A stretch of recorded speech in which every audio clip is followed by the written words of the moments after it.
With all the cool ways Joseph Kosinski is able to film cars and jets, I'm sure he can make a movie about boats like badass. Actually, that sounds really cool. Someone get on that. 3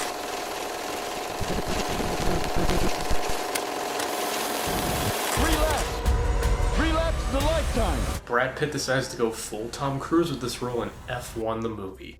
So before I get this review out of the way, I wanted to post this video about 2-3 weeks ago, as I was fortunate enough to get to see this film very early in advance, but I had a family vacation around right after I saw the movie, thus I couldn't post a review right when the review embargo had lifted, which also just so happened to lift on my birthday, so that just made things more complicated. But now I'm back and I'm ready to post this review. I hope you guys enjoy it. Like many, I was a huge fan of Joseph Kosinski's previous film, Top Gun Maverick, along with his other films like Tron Legacy. Both films elevate their previous entries with the visuals and the action, while also giving solid enough story and characters to keep you entertained and engaged. This was the same reason why I was very excited to see F1 when I first saw the teaser back in July of last year. And all the advertising that I was seeing, it looked like it was going to be the Top Gun Maverick equivalent for Formula One racing, and having now seen the film, that's exactly what I got out of it, and I am very pleased by it. One of my favorite aspects of the film was the performances, especially from Brad Pitt, who does a good job of anchoring this film down well. He plays this character named Sonny Hayes, who's past his prime and has a bunch of internal struggles, but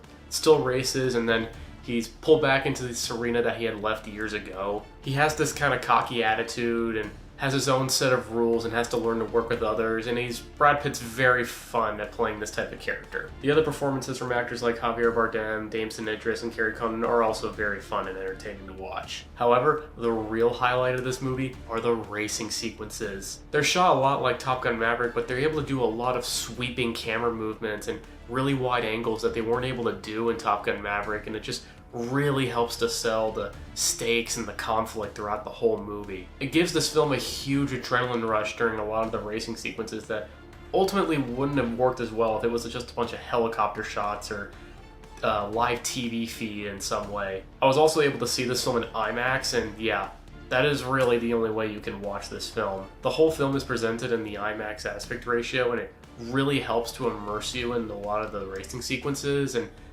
it just takes up your whole peripheral vision, and it just felt like a true theatrical experience. The sound design along with Hans Zimmer's score really do complement the visuals and making it feel more epic and entertaining and all the more badass. Now, I mentioned that this film is similar to Top Gun Maverick, which is an advantage, but also carries over some flaws from Top Gun Maverick. It is very much a 90s, early 2000s throwback film in a story and character sense, in which you do know where the film is going, and the characters themselves are kind of cookie cutter. You have the aging hotshot past his prime, the rookie partner who he has to get along with, the love interest with the thing for cars, etc., etc. The film even has a twist villain in the third act that just felt straight out of an early 2000s film, and that this character just didn't have confidence in the team and wanted to see them fail, and it's done to give the third act some stakes, but ultimately there's no outcome for it. It's just thrown in for the sake of throwing it in. There's another case like that during the movie when there's a major revelation made about a character, and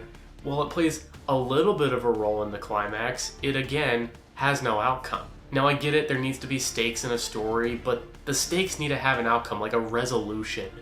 And if they're just thrown away, if nothing's really done with them, like there's no satisfying payoff to those stakes, then what was the point of having them outside of just adding stakes? I don't know, that was just a minor nitpick about the third act for me. It just was in the back of my head throughout the whole time. However, like Top Gun Maverick, the execution of it all and the pacing really do help elevate the story and characters. The film's pacing does a good job balancing out the racing sequences and the story and characters to where we're not feeling overwhelmed by one or the other. You know, one's not given more focus than the other, and it doesn't feel like the film's just lacking in certain areas. It gives you just the right amount. And like I said, the performances are also very good into giving these archetypes a lot more personality than probably just on the script. So overall, F1 is a great summer blockbuster film. It's just a great popcorn film. I highly recommend it, and you need to see it on the biggest screen possible.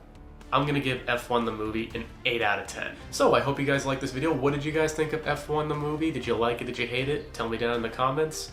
Make sure to like and subscribe, and I'll see you guys in the next review. Take care.